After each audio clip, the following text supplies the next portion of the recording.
Hey guys, welcome back to the channel McNallie Money, your home of all things stock, investment, and personal finance related. In today's video, we're joined by the co-founder and CEO of TNL Mediagene, Joey Chung. We're going to be reviewing their recently announced earnings and outlook for the remainder of the year. Before we get into it, take a second, hit the like button, guys. Big help to myself and the channel. If you're not already subscribed, McNallie Money, feel free to join. And let me know in the comment section below if you've heard of this company before and if you're currently holding any shares. Now, with that being said, let's get into today's interview.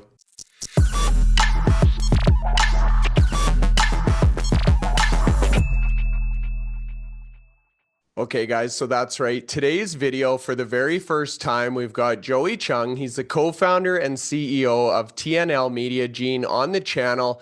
Really looking forward to this interview. Just came out with earnings. There's a lot going on at this organization and a good opportunity to get an outlook for 2025. So Joey, thanks so much for joining the channel and looking forward to the conversation. Yeah, thank you, Bryce. It's a pleasure. Thank you, everyone. Because it's your first time here, this is kind of the standard question. Can you give us an introduction on yourself? You're a co-founder of the company. So how did you ultimately end up forming TNL Mediagene? Sure. Okay. Kind of a long story. Yeah, I actually grew up in Louisiana, Mississippi, but so spent my childhood there. But after that, exactly half my career and half my life was in the U.S. The other half was in different parts of Asia. So Tokyo, Shanghai, Taipei, some Hong Kong. So I went to business school at Harvard, and then I interned in New York, interestingly for Polo Ralph Lauren. And before that, I guess my first job was doing equity research for UBS. So, dabbled in some banking, took a summer internship in New York for, I guess, branding slash almost luxury goods, which is a very interesting experience. And then after graduation, I was going to do consulting, but I got hired by this Japanese media company called Sanrio. It's the Japanese media company that owns Hello Kitty. So it's almost like the Japanese Disney in that sense. So if you have kids, yeah, I'm sure you definitely know Hello Kitty. So yeah, I was going to do consulting. I got hired by Sanrio out of their San Francisco office, actually. I was, Sanrio USA employee out of San Francisco. I did a few years in California. I was kind of like the internal consultant wherever there was, something that needed some analytics, something that needed a turnaround or some financial model, et cetera, I would get sent over to different parts of the U.S.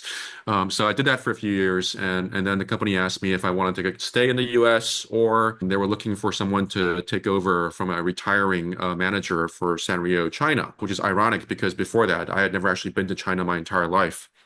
Never been to China before, but it was like a few years after business school, I thought, why not? So I moved to Shanghai. So I was in Shanghai for a couple of years from 2011 to 2013, running the China operations for Sanrio. So licensing, creative, events, e-commerce, branding, basically, yeah, a different IP management model there. And did a few years and decided maybe it was time to kind of start my own thing. So I quit that, moved to Taipei around 2013, almost 2014. So 11, 12 years ago. The original ideal of the Taiwan part of the business was we wanted to create high quality, only newsworthy content, no fluff, no junk, no political bias, only newsworthy content or opinion pieces for the online generation. And that kind of gradually evolved from one media brand. And then we started becoming a media group. And then we started doing a lot of M&A. So we've done a total of 10 acquisitions over the past 5 years to kind of scale up. And then initially, the first few acquisitions were other smaller media companies or smaller media groups. And then after that, we started acquiring other complementary tech, data, AI, or e-commerce services. So I guess over the past 11 or 12 years, I kind of like to joke, we went from the first stage, independent digital media brand, to being one of the largest independent digital media groups, to then being one of the largest independent digital media, but also tech, data, AI, e-commerce, that entire ecosystem. And then about 2 years ago, we met and merged with the largest Japanese digital media group. So their original name was Mediagene. So that's why the name kind of sounds funny. But, TNL Mediagene, so TNMG, that's where the merger of basically the largest Japanese digital media group and the largest Taiwanese digital media group.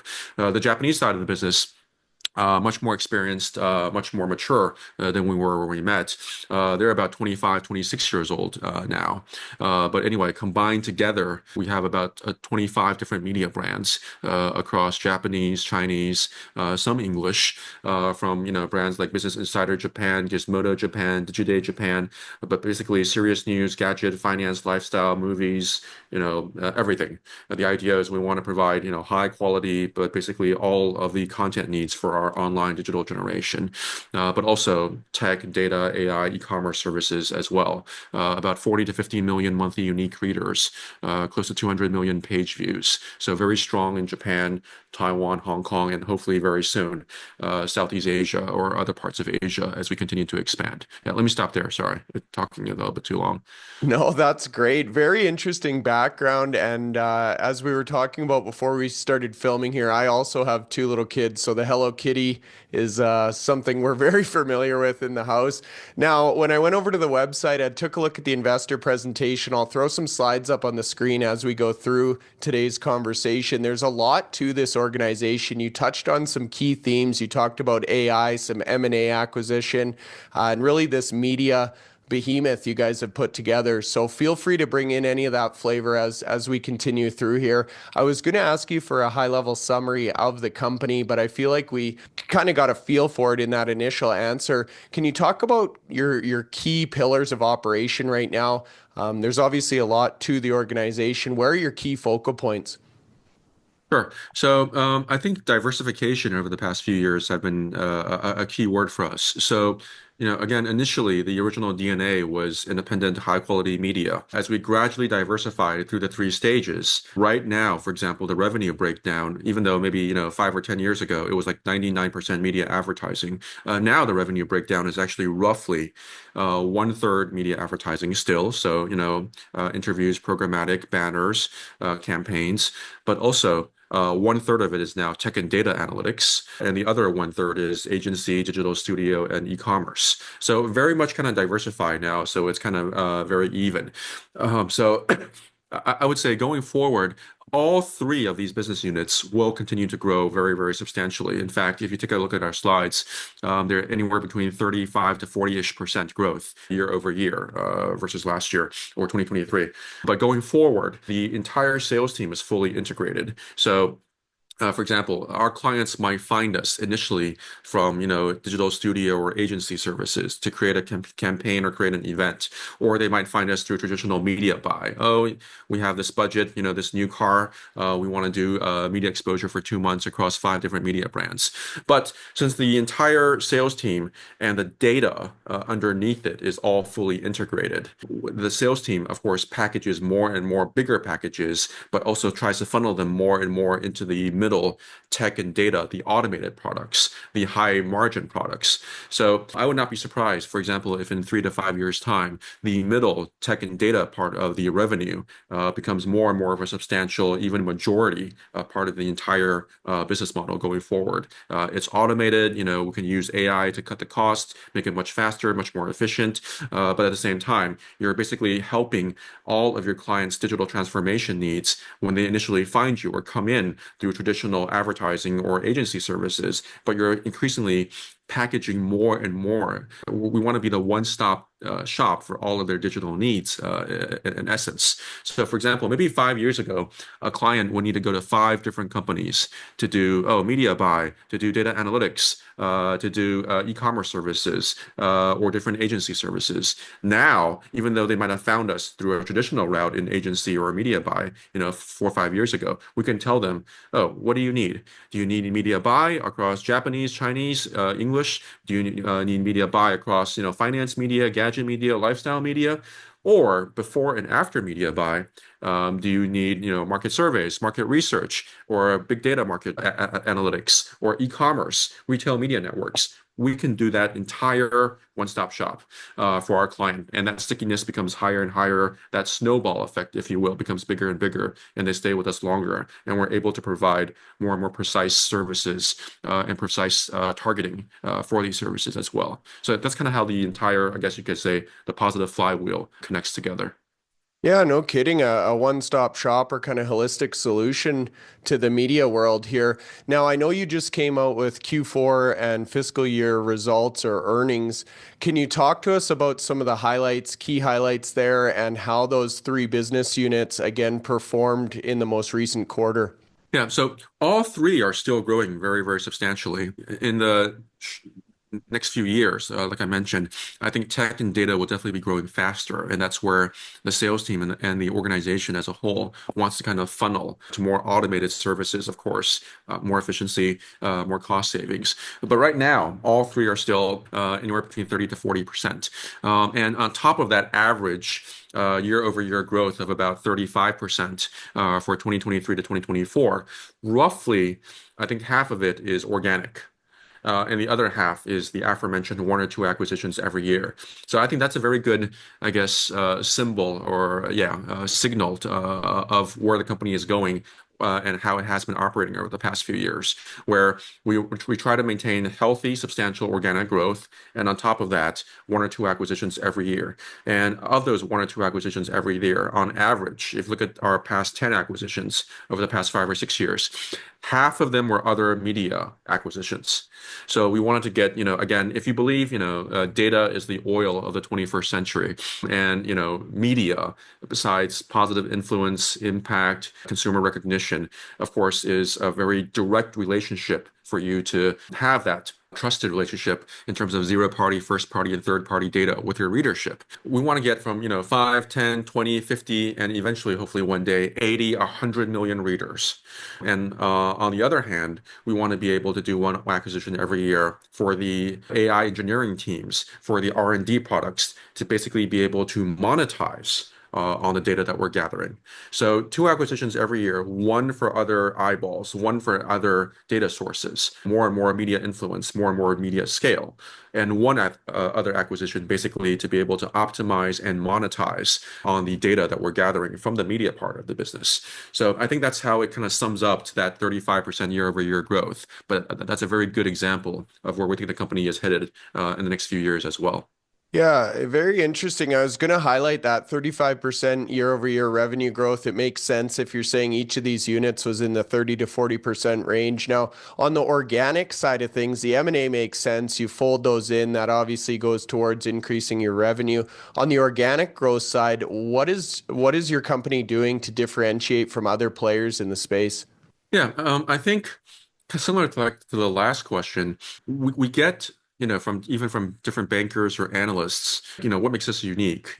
How do we compare? Are there no other similar comparable companies operating in those industries? And I think the short answer, what we found over the past few years is, oh, there definitely are, numerous digital media companies or, MarTech companies or e-commerce companies or, different business units that we're already operating in. But we found that we're one of the very rare, maybe if not only, that we kind of like to joke, diversified all the way from the very left side all the way to the very right side. So we started with, as a media company, but gradually through diversification, our own R&D and M&A, we now own most parts of that digital supply chain from, the data part of the business, the media part of the business to the tech, analytics, AI CDP, e-commerce, digital studio, that entire supply chain. And as far as we know, that's what makes us very, very unique. We actually, under one roof, own that entire ecosystem. So the data is fully integrated. So for example, we like to use this analogy almost like tree and tree trunks. So we might have 25 different trees right now. There's the finance media, there's the gadget media, there's Business Insider Japan, there's DigiDay Japan, there's Gizmodo, et cetera, et cetera. And for the casual reader, it's 25 different siloed media brands. If they're interested in tech news, gadget news, sports news, 25 different verticals. But if you look deeper under the ground, all of these trees are all connected by the same tree trunk. And that's because all of the data is integrated, and all of this integrated data at a certain scale allows us to, again, diversify and start offering MarTech, AdTech, AI CDP services, e-commerce services. And that's truly the tip of the iceberg. That's truly, if you will, the widening and the deepening of the moat, because it's already, increasingly in a post-Facebook or post-social media generation, very difficult for publishers to all of a sudden get 40, 50, 60 million readers of scale. That's already one moat. And at the same time, we're still increasing, ideally, more and more readers. So the readership scale moat. At the same time, the second part of that moat is the fact that we actually integrated across and own that entire supply chain in-house. So I think that's what makes it special. So the short answer to your question is, siloed out. Everyone has something, operating in different industry and different services, but fully integrated together in terms of that tree and that tree trunk. And on top of that, a track record for numerous acquisitions, synergies, integration, and on top of that, strong, substantial organic growth. And on top of that, always operating with very, very strict financial prudence in terms of financial discipline, always operating. We've always been operating around EBITDA profitability. I think makes us very, very rare within the industries that we're operating in. Yeah, I liked what you said. Data is the new oil, and you guys obviously harnessing big data there. Now, you just made a great segue to my next question. I saw the word cost optimization a number of times in the most recent earnings press release. Can you talk to us a little bit about that? I know you just said AI for that middle vertical, the data, the integration, obviously streamlining the process there, as we're seeing in a lot of industries with artificial intelligence. But what specifically are you doing on the cost optimization front, or what initiatives are you guys running? Sure. So, as with anything, AI is both opportunity or threat. But for content providers and for hopefully one day very soon, cross-border or international or multi-language content providers, the interesting thing about AI is, there are so many things that you can now do that was basically unavailable or impossible even 2, 3, 4, 5 years ago. So, for example, low-hanging fruit, the easiest. We're already doing that now with some of our media brands. But if you go to, for example, some of the softer content, food, lifestyle, recipes, on the top right side of the web page, there might be a button. The original content might be originally in Chinese or it might be originally in Japanese. And so let's assume, we have the choice of having content in Chinese, English, or Japanese, but the original brand might have originally started in Japanese or started in Chinese. And so 5 years ago, it would have been impossible unless you hired an entire army of, Chinese to Japanese, Japanese to Chinese, or Japanese to English translators sitting there and just translating and checking everything. But now, if you go to some of the websites already, there's already a button on top, which you can easily push and switch over from Chinese to Japanese or Japanese to English. And that's 99% all, AI translation, of course, and the local editor checks it. That's just one example of how, AI makes this a truly potentially global media content and data play, where 5 years ago it would have been impossible. But now, at some point, it doesn't even matter if the future acquisition or the future readership or the media base is, based in London or based in New York or, English readers. Again, going back to that tree analogy, if you have 25 different trees right now with 50 million readers, at some point you could have 50 trees, 100 million readers, and through AI, all of them are automatically translated. So it doesn't even matter if the original media brand came from Japan or the US. Every single media brand has the potential to have Chinese, Japanese, and English. And along with that, the tip of the iceberg, and that means all of the data analytics, the data collection, the readership profile, the understanding, providing better services, better content, more stickiness, all of the tree trunk integration that you're able to optimize and monetize truly becomes a tip of the iceberg. There are so many things that you can use AI now to save time and save money. Low-hanging fruit, translation, automated, short form video, automated advertising templates, automated recognition, recommendation engines for content and for advertising. The list is endless. So a lot of interesting potential that we can play with going forward. Yeah, no kidding. We interview a lot of AI focused companies on the channel, and it really is making an impact in nearly every industry. But I thought for sure this one it would be applicable.